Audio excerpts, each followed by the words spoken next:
Welcome back to the School Story Podcast. My name is Spencer Campbell. I'm Stewart Hudnall. Today, we're obviously going a little bit lighter. We're probably going to go every other one, serious, light.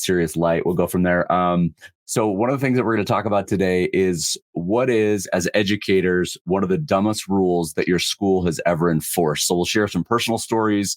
We'll grab some from on the internet, and then we'll grab some that we've collected from people. And when we talk about the dumbest rule, I think it's important to let our audience know we understand that rules are put in place because something happened. But when you look back either at a rule or from an outside perspective, we look at it and be like, there really was not another option besides putting this rule in place. Anyway, so we're going to probably stay away from the COVID rules because those were like state mandated and federally mandated. But there were some rules that we put in place at schools that were kind of ridiculous when you look back at it now. But at the time, we didn't know, right? So at the time, you don't know. Well, so we might throw a couple of those in just because they're pretty unique as well in what they do and provide. Right. So one of the things we're going to start off with, and this has been a huge shift in our district that we work in, was it right after COVID? It was right after COVID. So we did a whole revamp of our discipline policies in our district, connected with consequences, zero tolerance, a lot of different things like that. And one of the things, and it's funny, depending on who you talk to, people were pretty upset about this, right? And I mean, I'm like, whatever. But one of the big changes in our policies was our dress code. It was streamlined more instead of, and I'll be honest, it was heavily geared towards females and clothing of females. And now it's just very straightforward. Like, here's the dress code, and it's very just kind of plain. But one of the biggest things that came out of that was students are now allowed to wear hats, hoods, and beanies, and basically whatever they want, where previously they had not been. And I don't know, what are your thoughts? Like, what do you see? I mean, because I went directly to an online school, so I haven't had to like necessarily work through all of that. I didn't see a problem with it when it came out, but I know some people were absolutely furious with the change. Yeah, there was a lot of pushback, usually from teachers and some other individuals. Not obviously the kids loved it because it opened up things that they didn't have access to before. But there were, it's like the COVID. There were people on both sides. You're either doing too much, or you're not doing enough, and neither sides were happy with the dress code or policy. It did make my job as an administrator much easier because a lot of the old infractions were no longer infractions. So we didn't have to have some of those interesting conversations. Right. So to clarify, for those of you that are listening, we are in a district that does not require uniforms.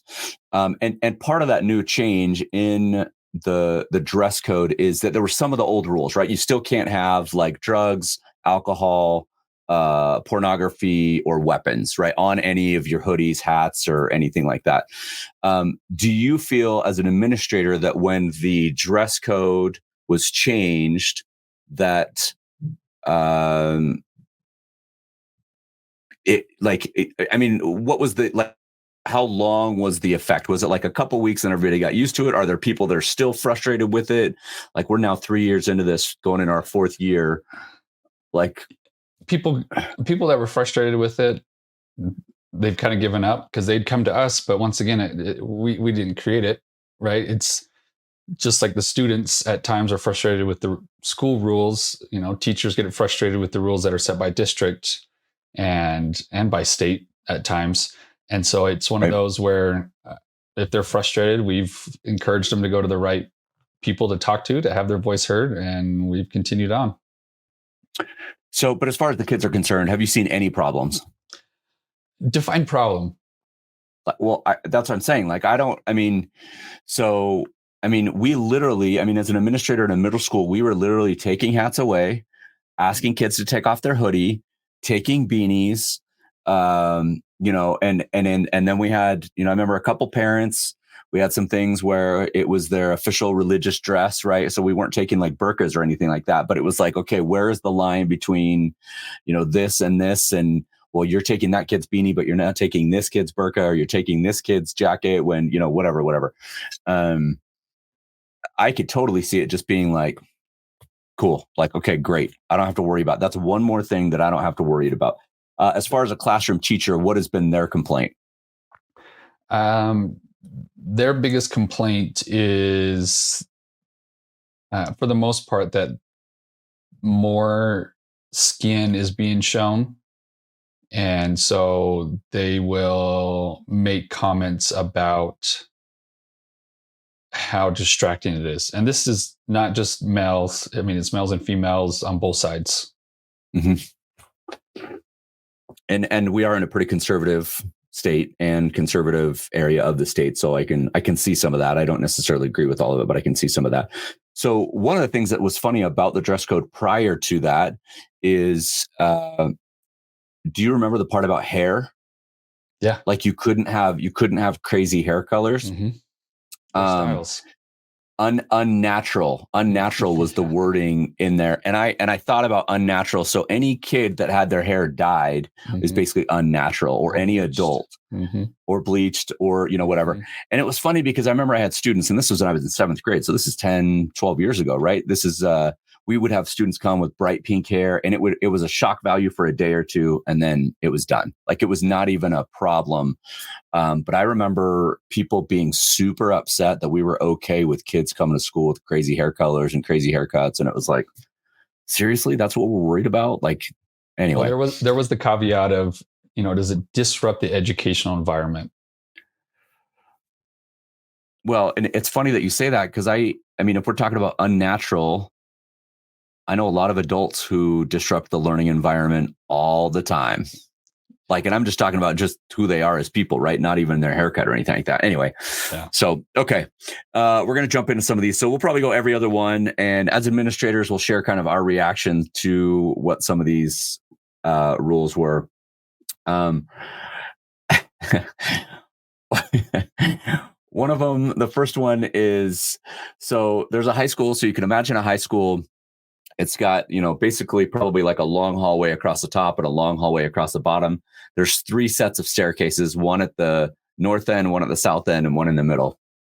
And so the school decided to ban kids from using the middle staircase because it was overcrowded. And apparently they had an administrator standing at the top and the bottom, making sure that kids did not go up this single staircase, which then funneled all of the kids to the north and the south, right? Or the east and the west, depending on how the school was located. But, and apparently it caused problems, right? So like people like were late for class. It caused tardies. Yeah. Teachers were upset because teachers couldn't use the staircase. And I'm thinking about this from it. Yeah. Like adults too. Uh-huh. Oh man. So I guess that lasted for like 3 or 4 days.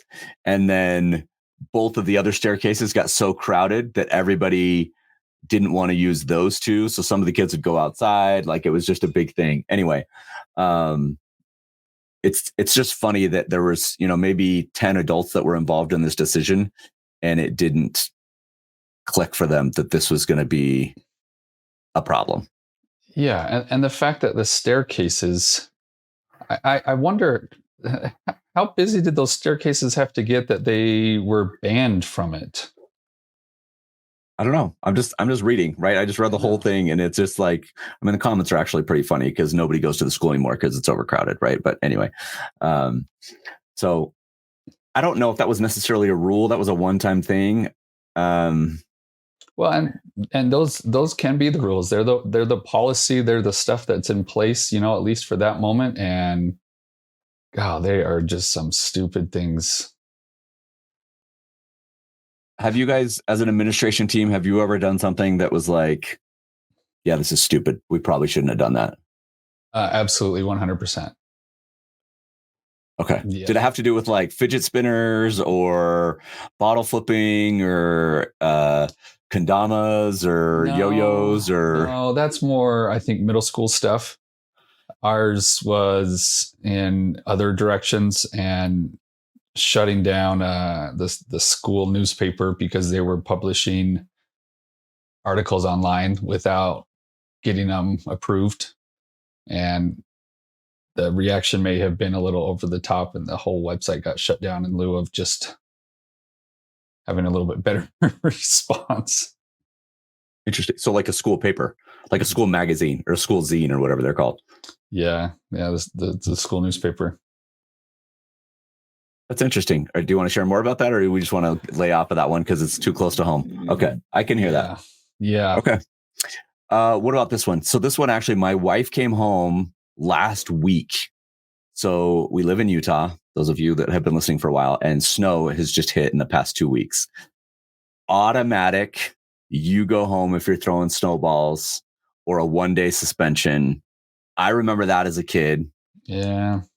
Throwing snowballs. We've already talked about my little interaction with the bus. So I probably should have gotten double suspended, one for throwing snowballs and one at the bus.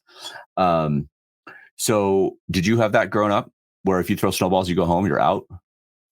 Yeah. They had something like that. Was it ever really enforced? That's the one that I'm not sure we ever got in trouble for it. Well, and I'm not trying to be insensitive. I'm sure there's kids that have lost their eye or eyesight because of throwing snowballs, but the amount of snowballs that have been thrown to the amount of kids that have lost their eyesight is very, very minimal compared to just part of me, if I would probably lose my job, but part of me is just like, okay, it's the first snowfall of the year. We want every person to go outside and throw 10 snowballs and get it out of your system. And everybody just cover their face and head, and then everybody just throws snowballs, or let everybody throw them at the principal or something like that, where you cover up and everybody throws snowballs and just, okay, we're done. Everybody got it out of their system. I do remember it was a big deal if you got caught throwing snowballs by the lunch monitor or the hall monitor. But I mean, as a middle school administrator, you can't, like, you just see a snowball throwing like after school, you got 800 kids waiting for buses, and snowballs are just, you don't have time to go track all the kids down. It's just like, okay, just go home. Well, and there's no way for you to most of the time even find that one kid. And then honestly, you look like the tool because you're trying to get the one kid in the whole group, and everyone's laughing and pushing, and you're just like, this is stupid. That is funny. So, okay, the next one comes from a rural Washington school. Is candy canes were outlawed because you could sharpen them to a point and use them as a shiv. And every kid's done it, right? You suck on a candy cane long enough that you poke your sister, you poke your brother, you poke somebody. But it got so bad at the school where they just said, enough is enough, we're done. And they outlawed candy canes for the whole thing. So, and the funny part is, those of you that have ever been on Reddit, right? If you're properly motivated, one could make a shiv out of most things. Yeah. And then the comment underneath that is, well, including pencils, which are basically shivs that we give kids. Anyway. Yeah. So I thought that one was pretty good. A list of a lot of, things that are going on there. What do you got? What are some of the ones you got? Some of my favorite are the rules that I would love to have been there when, like, the decision was made, like, okay, this is happening. We can't allow this to happen. We need to make sure that stuff doesn't happen to these kids, because who knows what could happen. And I don't know what these people are thinking. So one of my favorites, so they said that they had a school rule that they couldn't stand in groups of more than 4. 4 people? 4 people. 4 kids. Yeah. And you know why? Any guesses? At least what they were told. Something like mob mentality or crowding in the hallways or something. I don't know. I don't know what. What? You got it. That's exactly What what is it it? was. Gang. Mob mentality? Oh, Gang. gangs. Yeah, because we can't have gangs.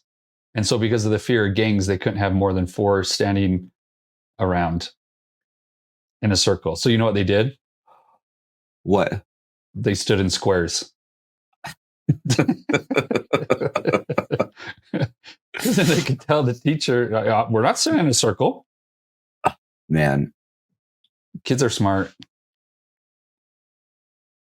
that is funny. So I think the other thing that goes along with that is sometimes, so I had,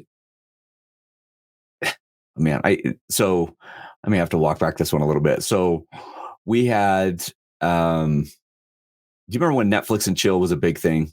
Oh, yeah. So we had It's not? sisters or friends, I think they were sisters actually, come in on Halloween, and that's their costume. They came in together. One was And Netflix, one was chill. yeah, and I remember pulling them down to the office, and I called their mom and I said, "Hey, this isn't going to fly." Well, we just love whatever. And I was like, well, I'm familiar with the term and familiar with stuff. Mom came in, mom was livid, and acted like she did not know what was going on, right, with the whole thing. So I said, here, I'm going to pull this up, and I pulled up Urban Dictionary, and I said, this is what Netflix and chill means. And how'd you pull that up on School Network? I did not. I pulled it up on my phone. But the hard part about that whole thing is I was the youngest administrator, and the 2 older administrators had no idea what was going on. Yeah. And so I didn't necessarily have a lot of backing until I said, hey, let me step out of my office. And I went and showed them. And the principal was like, okay, I got your back. We're going to do this. So we just asked them to turn it inside out. But I remember the mom was so furious that she left. Then the dad, as my camera goes out, then she left, brought back the dad, who thought I was being super disrespectful to them and all this stuff. And I just said, hey, listen, it's inappropriate at school. You can wear it outside. You can wear it tonight for your costumes or whatever. But and anyway, that was, so what that was that. Turned it inside out? They turned him inside out, which was, and the rest of the day, and the kids knew. Kids were taking pictures with them. It was like kids knew, everybody knew.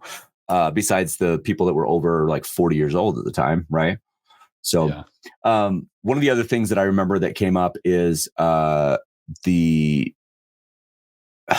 was, and hopefully this doesn't make our podcast go from like rated G to PG, but the breast cancer awareness bracelets. Do you remember those?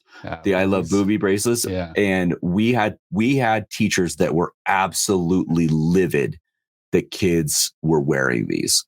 Yeah. Because the word and boobies. Yeah.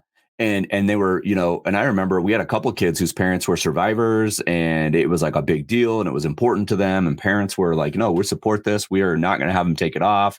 And, we had to kind of like this teacher conversation with kids. And it was like, you'll get what you focus on.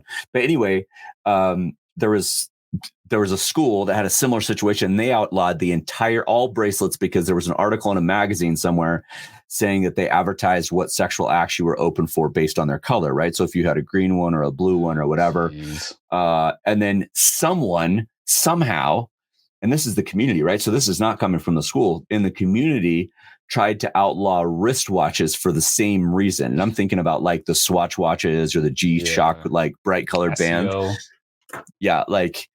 So they tried to outlaw entire wristbands, bracelets, and watches because it meant some sort of secret code. And I understand that there's secret code and what kids wear and what kids don't wear, but I don't have time as administrator to pay attention to all the stuff that's going on, unless it's, brought to our attention. Did you ever have things that were like, I remember when I was in middle school, they were talking about banning Gerbeau jeans because apparently it meant something else in French. Do you remember that? It would have been like middle school, Birkenstock, Gerbeau, and Stussy, Satan's son, right? We're like, oh my gosh, we can't have kids wearing this stuff. Anyway. Well, I remember things getting banned just because it took over. Later on, it was after my time, Pokemon cards. Hacky sacks. Pogs was what I remember. Pogs got banned. That was a sad, sad day when my Pogs got banned. Did you have the little things where you would spin them and they would fight in the little circles? Do you know what I'm talking Battle about? Yeah, BattleBots? battle. No. I think it was BattleBots. Something. No, battle something. Yeah, it was Battle. Dang, I can't remember what they're called. Yeah, those were fun. No, we didn't. We didn't do those when I was in school. But I mean, you could almost like in middle school, I could, if I did not have a calendar, I could tell you what month it was based on what the kids were doing in the hallways. So when they started doing rubber bands and flicking pieces of paper, that was usually around January, February. When they were doing, pencils in the ceiling, that was usually like March or April. Like you could just like, I could like clockwork, and it was every year. It wasn't like, oh, hey, this is a new thing. It was just like every year kids figured out how to do this thing. And it was like a rite of passage thing. I don't know what it was. It was crazy, right? The bottle flipping thing, though, it's like even when my own kids do it now, I'm like, dude, I'm like, seriously? But do you remember those shoes they would wear that they could grind on? Oh, the Heelys that had like wheels? No, those are the wheels. The soaps? Yes. It had like the grind in the middle of the heel or the sole. Yes. Yeah. So they started doing that. And those got so because kids were grinding too much on the sidewalk and like on the poles and like stairs and all that kind of stuff. Rails and stuff. Yep. That's funny. So we've had it, and we had, when I say we, I'm thinking of another administrator that we know. They had such a big problem with vapes that they closed all of their bathrooms down except for 2. I have, and they forced everybody to go to those bathrooms. And surprisingly, nobody had to go to the bathroom anymore because those 2 bathrooms were like right up near the office. And I think it probably solved, right, something that they were having a problem with. So are you reading this one from Mauser Smash? So not really a rule, but one of the schools was either trying to save money or conserve on supplies. And so they put the toilet papers on the outside of the stalls on the wall. So you'd have to calculate how much toilet paper you would need before you went into the stall. And if it wasn't enough, you're out of luck. Oh my gosh. But think about that. Yeah. Yeah. Yeah, that literally is crappy. Yeah, again, I'm thinking about an admin team sat down at some point or somebody made a decision. Did you guys ever have a non-backpack school? No, I have seen some really funny pictures of people that do when they've tried to enforce like the non-backpack rule, and they literally were bringing like everything else possible. I think those are awesome. I think now it's like a cool thing to do anything but a backpack, but I'm talking about legit. Like, have you been in a school where they banned backpacks or bags on campus? No, I haven't. I have not either. Basically what this admin team or the school was trying to do was force kids to go to their locker between every class, and grab their stuff and come back to their locker. It probably did not end up well for that team. Do you ever remember getting in trouble for something in elementary school that you thought was really stupid? Yes. I'm not going to share what it was, but yes. Yeah. I didn't know.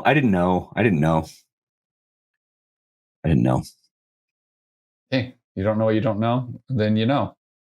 There's one that banned farting in class. Like legit came out with a rule? Mm-hmm. No farting in class. Or what would happen? What was the consequence? You were sent home. What? And that's I feel like that's a current TikTok challenge, right? For kids to do stuff in class. Oh, yeah. And what they said is they still didn't allow them to, like 9 out of 10 times they'd ask to go to the bathroom, they'd tell them no. These poor kids. Wow. I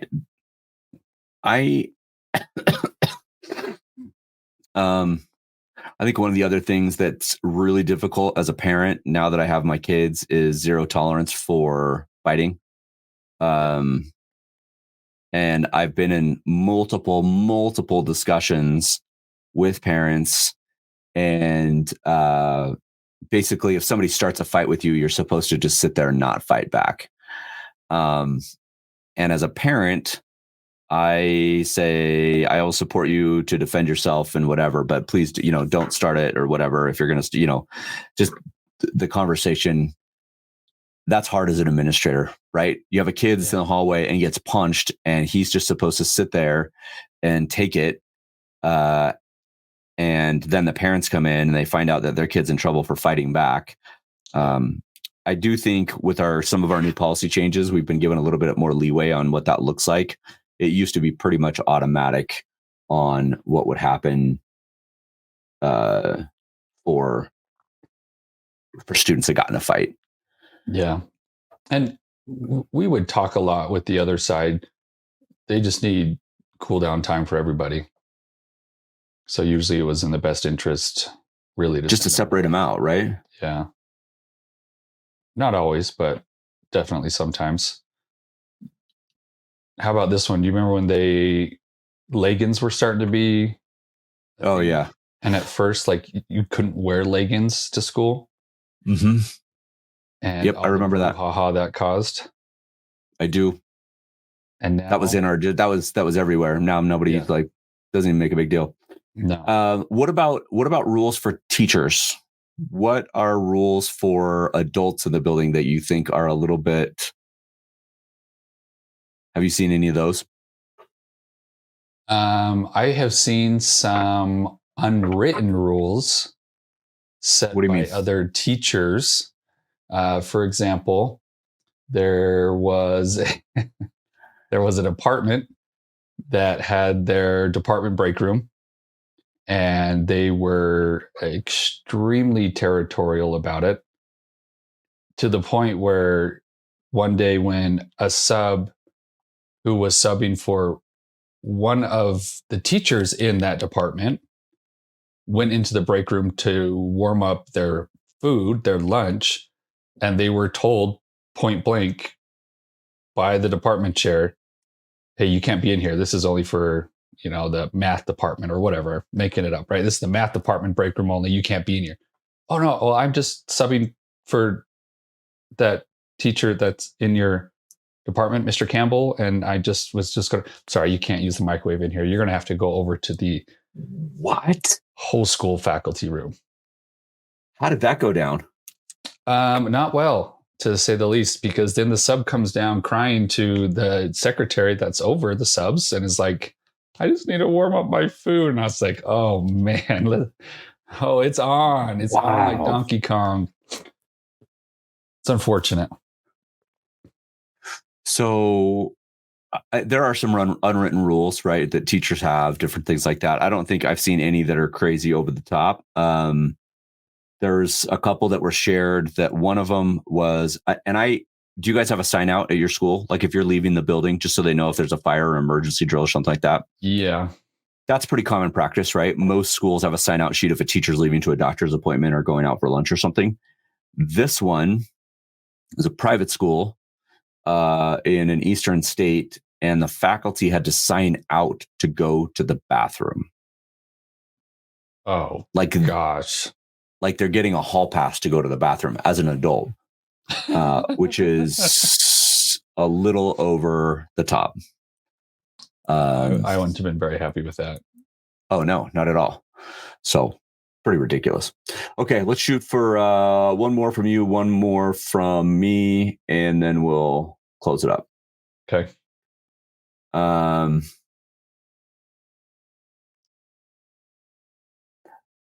I have a couple. I just want to finish off on a bang. Well, and there's also some of the COVID ones where, right, they had the arrows pointing in the halls where they had to go certain directions. Mm-hmm. There's just no enforcing that. Like I'm not going to be that assistant out in the hall with a whistle and directing the students which way they have to go, because it's too hard anyways. Okay, I've got one. Mine's more middle school specific. Okay, so this was in the heyday before they had changed our district dress code policy, and we had if the rips in your jeans are higher than your fingertips, you needed to change or put some shorts on underneath or whatever. Right. So this is standing with your arms to your side. Yeah. Yep. That was kind of it. So, kids started using duct tape. Yeah. And they would just duct tape. Do you remember this? They would just duct tape the holes in their jeans, whether it was in their pockets or on their sides or, whatever like that. Anyway, so hall monitor do that. That would tape the kids. So this school said, not only can you not wear those jeans, but you can't wear duct tape. And kid in the AP literature class found a loophole and made an entire outfit out of red and black duct tape. Yeah. Shorts, t-shirt, jacket, shoes. When the school tried to suspend him, they couldn't because the rule was no duct tape on clothes. Mm-hmm. And it said nothing about clothes made out of duct tape. This is kind of like a big FU to the school, right? Yeah. He won the argument and even wore the outfit a few more times to basically stick it to the people, pun intended. But anyway, I thought that was actually pretty classy of the kid to kind of. One of the schools I worked at actually did that, where if they came with tears in their jeans that were above that line, they put duct tape on the kids' pants to cover the holes. I don't know if I would ever do that. I would never physically put duct tape on a kid. No. No, I would never do it myself. I would never ask somebody to do it. I would say, here, you put the duct tape on. But I mean, it would fall off in an hour and a half. And so it was just like this whole ongoing thing. Yeah. And it almost, that draws more attention to it anyways. Right. And I remember thinking times like, man, this is so much time spent on something that's so trivial, like in the grand scheme of things. Right. Yeah. But that was the dress code. That was the way that it was, kind of written and interpreted from the schools. Okay. What do you got? Finish this off. For me, it was their, so prom's a big deal, right? Oh yeah, for sure. And, like the biggest deal. Yeah. And it is a big deal. And so there have been schools that have implemented a variety of rules in regards to prom because it can cause problems. It can be a thing where kids make some questionable choices and they were stupid about it. And they started making some rules. This school with prom, what they did is they enforced a mandatory lockdown for the night. So you couldn't leave. Yeah. You got to prom and you had to stay there. So I've seen a couple of other things connected with prom. No slow dancing at prom. It's okay. And then don't slow dance anymore. And I remember a good friend of both of ours was a VP, or actually he was a teacher when this happened, and it made national news at one of your former schools. Yep.